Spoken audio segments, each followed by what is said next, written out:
Hi, Aries. This is your home light security reading for all Aries signs. Um, I know I'm late. I'm sorry, I'm adjusting with my pillow behind me. I know I'm late getting the video out. It's just been a crazy freaking month. I'm sorry, but it has. And if you pick up on the energies, you already know that. So, all right. I am going to give you the second half of the month, and then I'm giving you the second half of the month, but I mean, more or less, I'm still kind of giving you some energy as you approach the next month because of the way the astrology happens to be. It's going to be going in, excuse me, in that form, kind of giving you that energy anyway. So it gives you an idea of the direction that it's going. Now, Aries.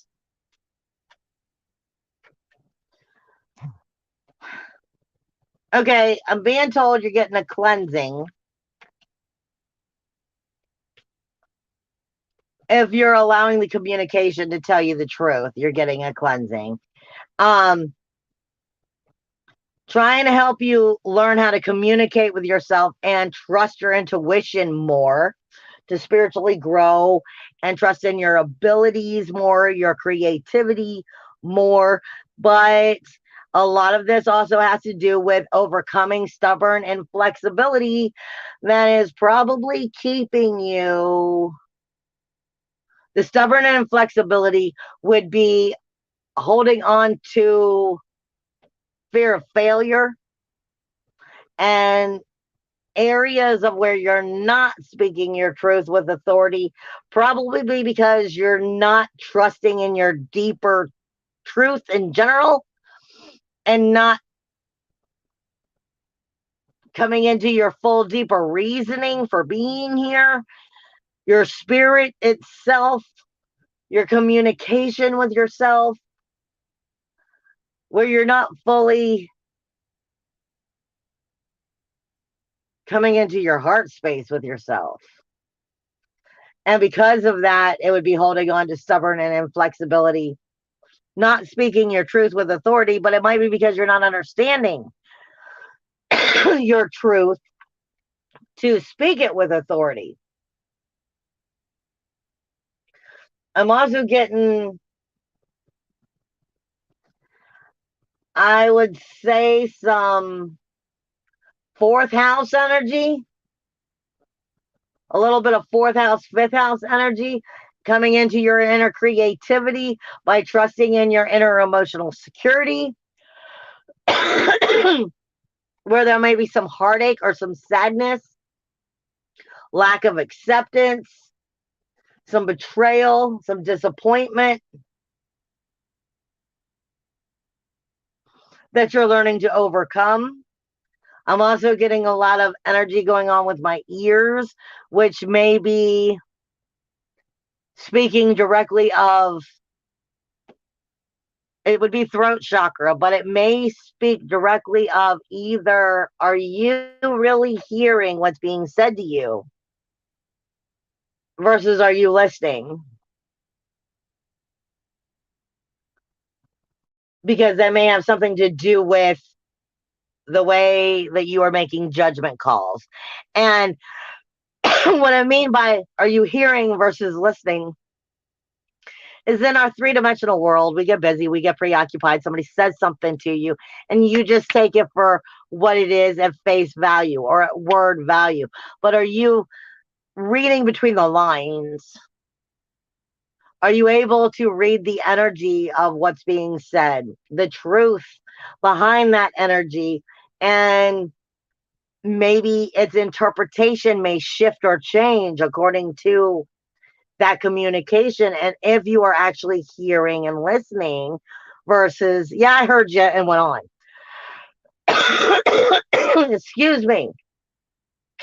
They're telling me also to tell you to trust in your talents, your own inner belief, your own inner psychic abilities. Maybe it's talents that aren't psychic, because I'm getting in some, it may be fear It may be fear of speaking up. It may have been something from the past, because what they're giving me is energy that's dealing with, well, what will you do now kind of energy. What they're giving me is,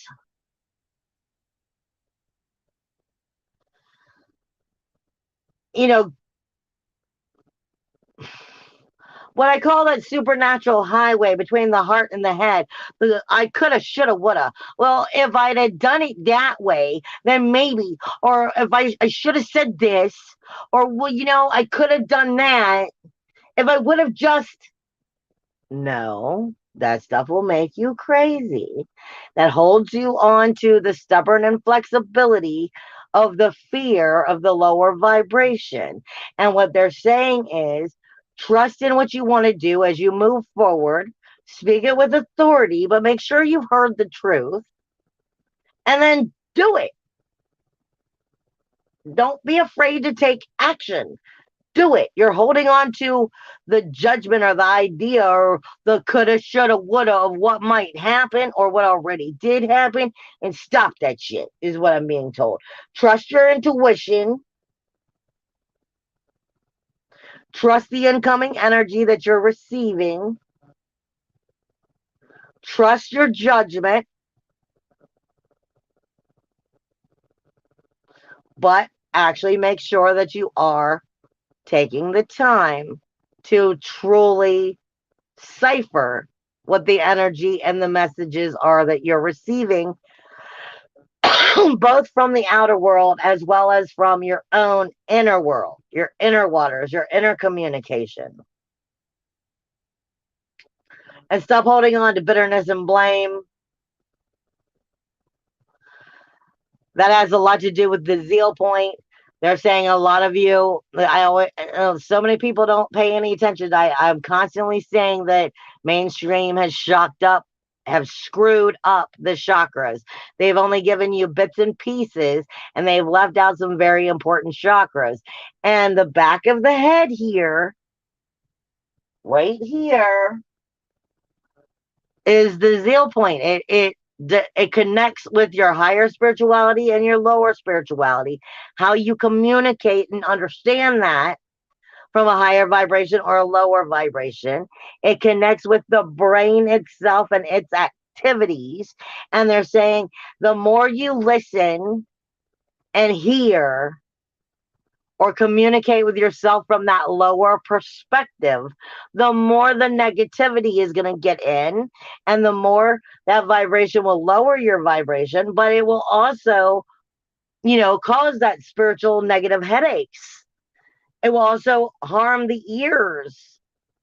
It will actually be harm to yourself. And they're saying you can't hold on to that bitterness and blame and the coulda, shoulda, woulda, because that's just making the lower energy of the zeal point attack you and open you up for attack, which then creates more negative judgment. So stop the thing. I'm not saying that's for everybody. I'm saying that's what I'm getting as an overall, to make sure that I'm saying it. But trust in your spiritual authority, trust in your communication with yourself. Don't be afraid of failure and move on.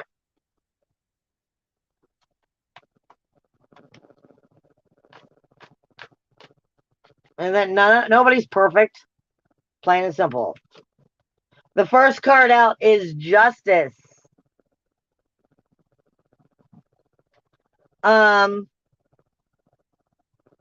Weighing and evaluating the truth.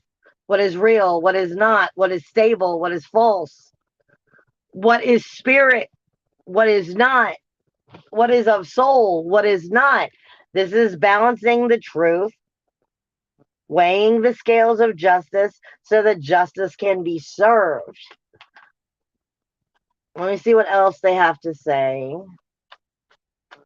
What does Aries need to hear for the rest of April? And thank you.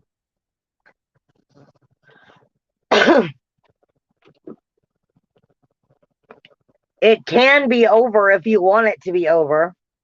The stabbing in the back can be over if you want it to be over. The abandoned disaster, the I don't know, the coulda, shoulda, woulda, the people in that have not been there for you, it can be over if you want it to be over. But weigh the truth, know the truth, acknowledge the truth. Or you might be just now coming through, especially through this full moon, where it's going to come to an end.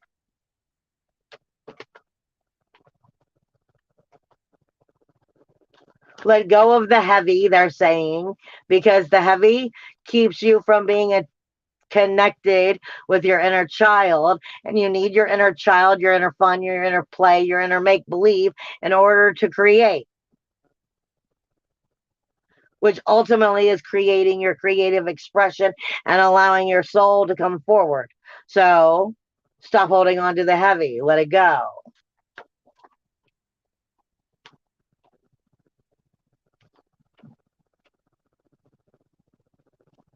You have the King of Pentacles coming forward, which is, confident, serene person taking their time, believing in themselves, learning this lesson, walking that path, bringing themselves into the confidence, bringing themselves into the manifestation, grounding themselves, and coming full circle. Coming back to loving yourself. This is the Two of Pentacles. Coming back to equal balance. Coming back to the forever change within the balance and the companionship of your own inner light and dark.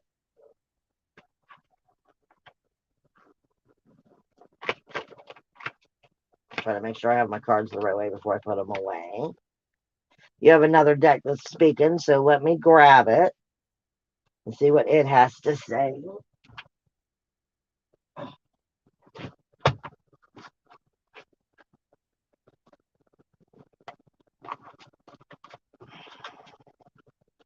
All right. For Aries, what else do they need to hear to help them move forward? Well, that is not going to work. I'm not going to pick up like 7 cards, people. People, spirit, whatever. I'm not going through that many cards. What does Aries need to hear? What does Aries need to hear?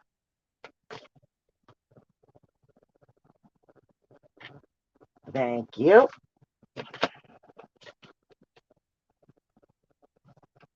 Sun magic. You got a lot of going on with the sun too in astrology right now.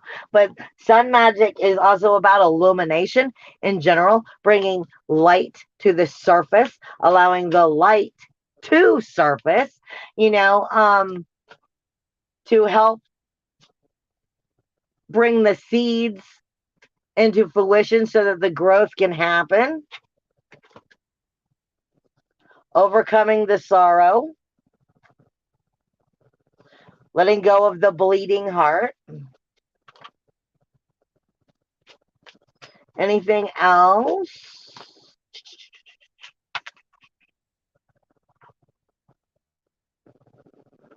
Coming back into your own empowerment. And Spirit is also saying that it's plain and simple. It's time to be more creative, more fun, more inner child, more pursuit of pleasure. What makes you tick? What makes you enjoy life? Reevaluate this as you move forward. Now,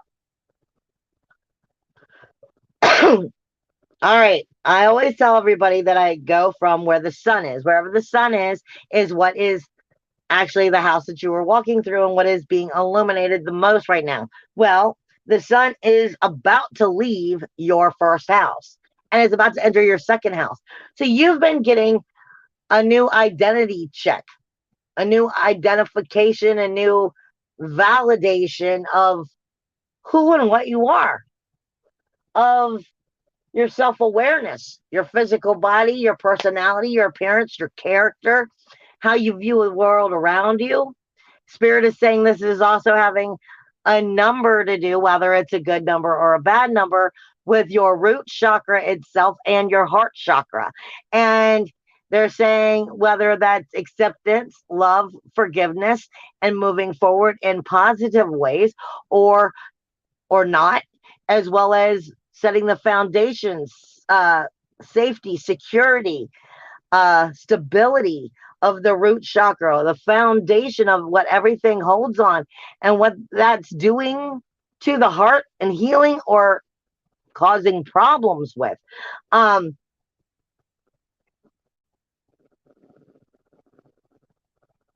they're saying you also need to learn to go at the pace that is best for you. Aries, you guys kind of get like, I'm ready, I'm taking on the world right now, da da da da, and then, well, that didn't quite work out the way I wanted, so I'm over it. And they're saying, stop giving up so easily. It doesn't all have to be here and now, now. They're saying you have to learn that there's a specific pace that things need to go at, and that you need to allow that pace to run its natural way. And that if you're pushing too hard to receive, that's only you being afraid of failure in the situation, and that you need to slow down and allow it to run its course, and allow your heart chakra to run its course.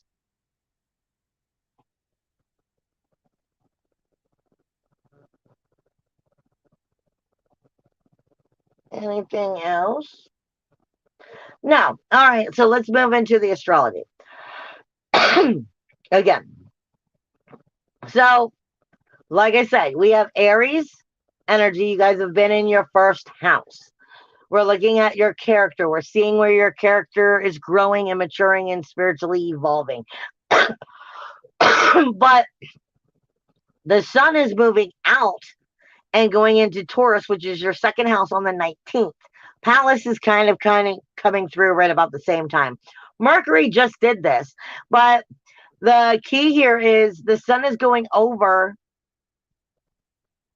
It's the dwarf planet known as, I believe it's a dwarf planet, known as Eris, which is trouble, toil, and strife. So the sun is going to be illuminating that trouble, toil, and strife that you have within yourself, within your character, within the viewing of your world and how you see it. And as it moves into that second house on the 19th, when the sun starts to move in, and Pallas comes in here as well, are we bringing a lower vibrational frequency from sun illuminating that trouble, toil, and strife?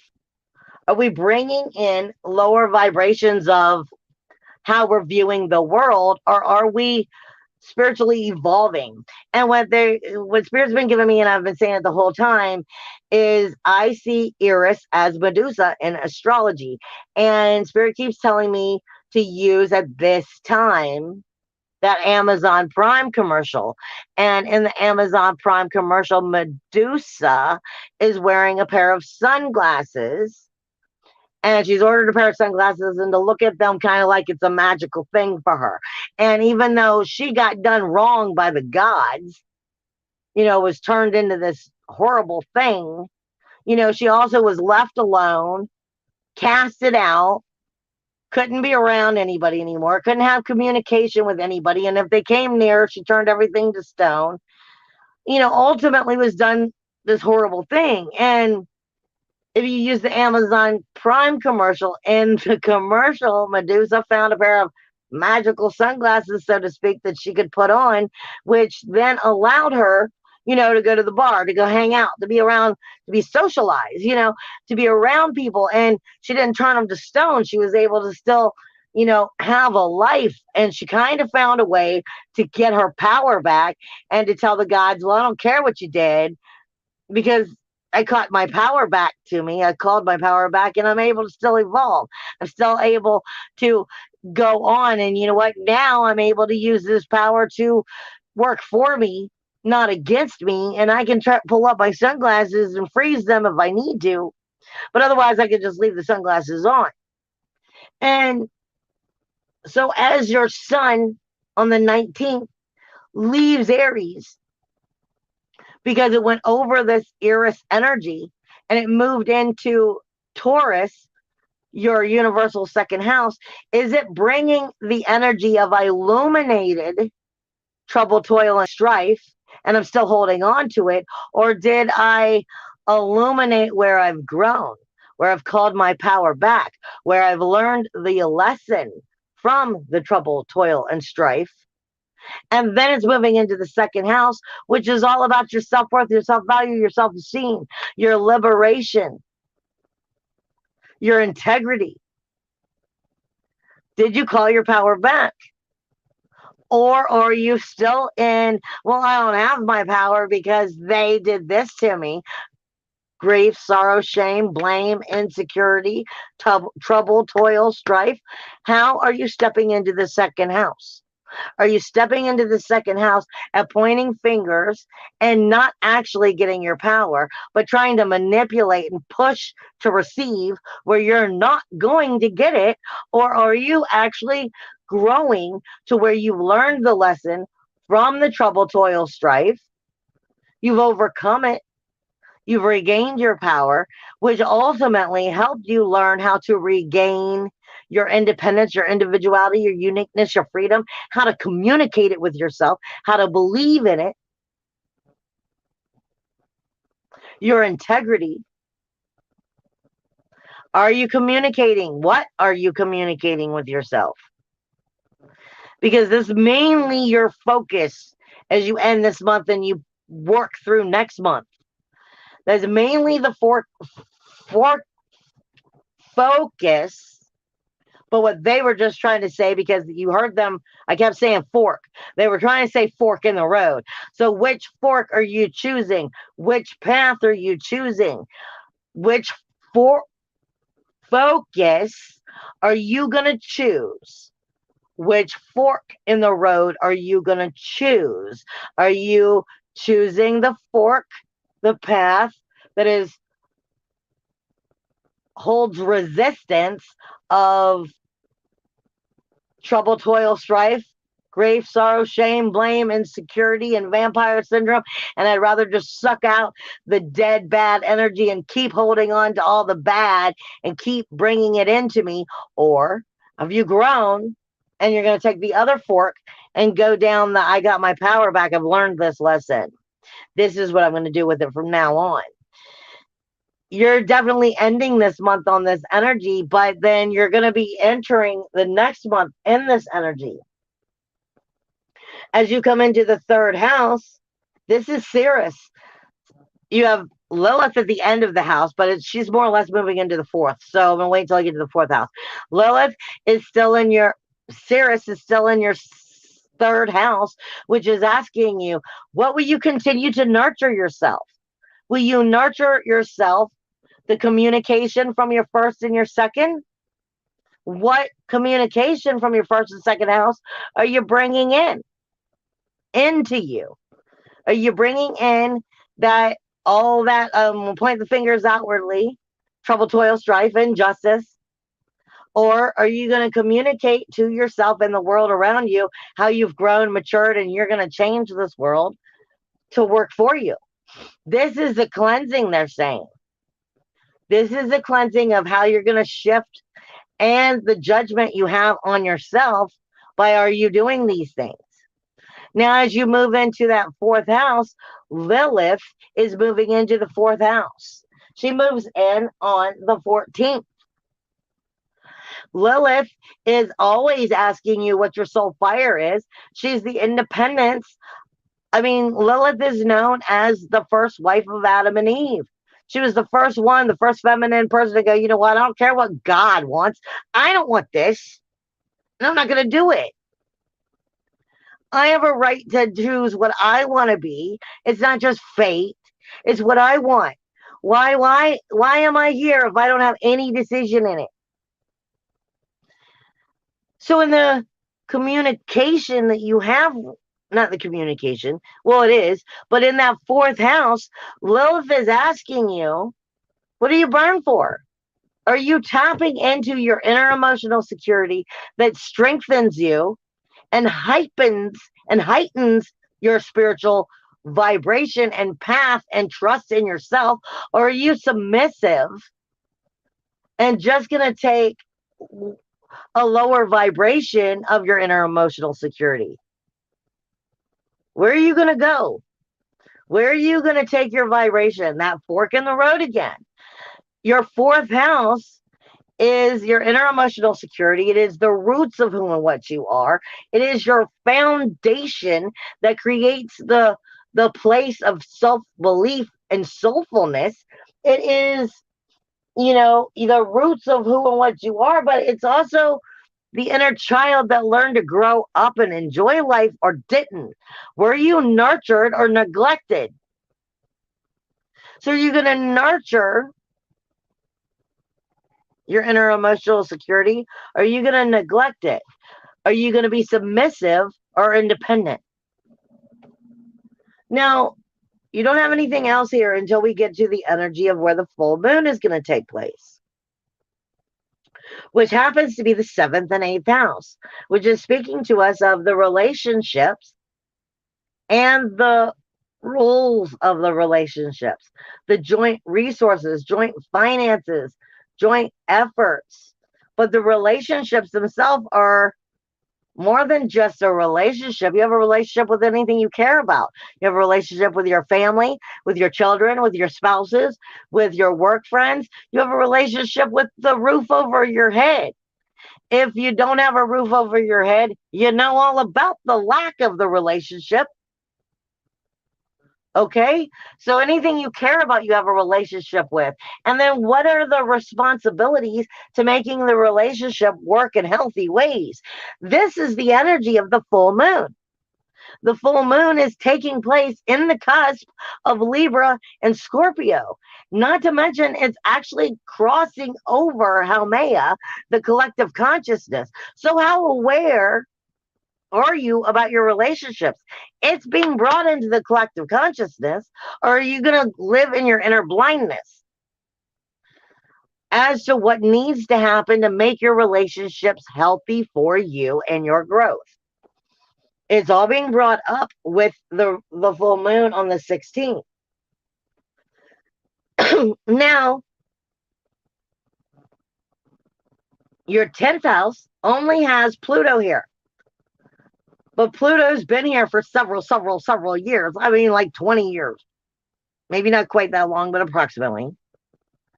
But it's on its last 2 years before it moves out and it takes on a whole new energy. Pluto is death, decay, and destruction for renewal, rebirth, or regeneration in the 10th house, speaking to you about how the outer world is, the outer authority over your world. And how much authority do you allow the outer authority to have over your world? Are you submissive or independent? This is asking you about your honor, your reputation, your soul foundation, your social foundation with the community and its outer authority. And how will you be viewed? What will you allow? What will you accept? As we go into that 11th house, that last bit of strength that Pluto is still trying to give you for the last 2 years kind of is blending into that Aquarius energy, because you have Saturn here going, the outer world shapes your groups, your memberships, your committees. And are these groups and memberships and committees supporting what you desire to see in your life? Or do they need to be shifted? Do the rules, the walls, the boundaries need to be shifted? Are you being manipulated because of the outer authority? Do you have time for you? Do you have time to build the world you want to build? Do you have time to express yourself, to create yourself, to enjoy yourself, to be part of what you want? Or are you being dictated? This is asking you about the groups, the memberships, the committees, the people that you keep. And what needs to shift so that you can have the world you want to have. The keys to adjusting your life are actually in those committees and groups and memberships because Saturn is there. But more importantly, Vista is still here. Vista is the keys to unlocking the doors. And then when we get into our 12th house, we have Mars, who's recently on the 14th is going to be moving into Pisces. You have Venus in Pisces. You have Jupiter and Neptune in Pisces. The 12th house is our self sabotage, our hidden self, our self undoing. It is our self sacrifice. It's where we lock up the things we don't like about ourselves and we put it in the closet and hide it far back in a dusty box that we can forget about. But it needs healing. It's where we make believe that it's not true and we go on with life. And in order for you to create the life you want, you have to take those skeletons out of the closet and investigate why they're there. And this is saying the abundance of the magic is hidden in that closet, but it's a very sensitive place right now. It's a very sensitive truth of acknowledging some of your inner funky junk. But with Mars here, it's not very comfortably, you can't feel comfortable and courageous in this energy. With Venus here, it's going to make you feel very uncomfortable. And what I'm hearing is obtuse about it. But this is one of those sacrifices that you have to make in order to make the changes. Bringing us right back to slow down and investigate the true character of who you are, why you are, and the truth behind it so that you can make the changes you need to by coming back into power, coming back into identifying with your integrity, your authority, your identification, your value. And when you come back into that, it's going to all go full circle, but you have to come back into that. I love you guys. Bye.